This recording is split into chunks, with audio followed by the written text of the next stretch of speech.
वाचावी जनाबाईनं म्हटलं, पण माऊलीनं म्हटलं एक तरी ओवी अनुभवावी. अनुभव अनुभव खूप महत्वाचा आहे. म्हणजे अनुभव कसा, साध्या गोष्ट आहे.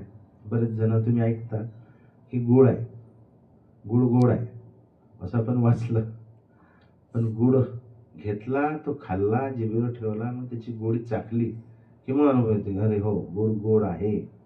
तशातलं आहे. म्हणजे आता हे उदाहरण साधं आहे, परंतु अनुभवावी शब्दासाठी ते महत्वाचं आहे. म्हणजे आध्यात्मिक क्षेत्रामध्ये आपण अनुभव घेतला पाहिजे. माऊलीने एक शब्द म्हटला ना, हरी बोला हरी बोला. नाथ महाराजांनी म्हटलं, हरी बोला नाहीतरी अबोला, व्यर्थ गलबला करू नका.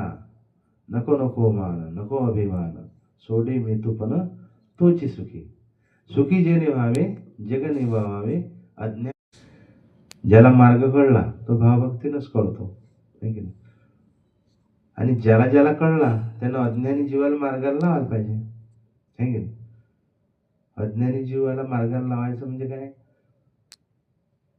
कथा सांगायची, कीर्तन करायचे, त्याच्यातून व्यवसाय करायचा हा उद्देश संतांचा नव्हताच.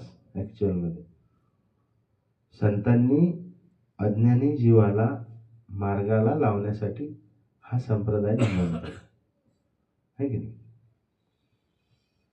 तर ह्या पद्धतीनं संतांचं जे वचन आहे, त्यांचं जे कार्य आहे, त्यांचं जे कर्तव्य आहे, हे आपण पाहण्याचा थोडका प्रयत्न या ठिकाणी करत आहोत.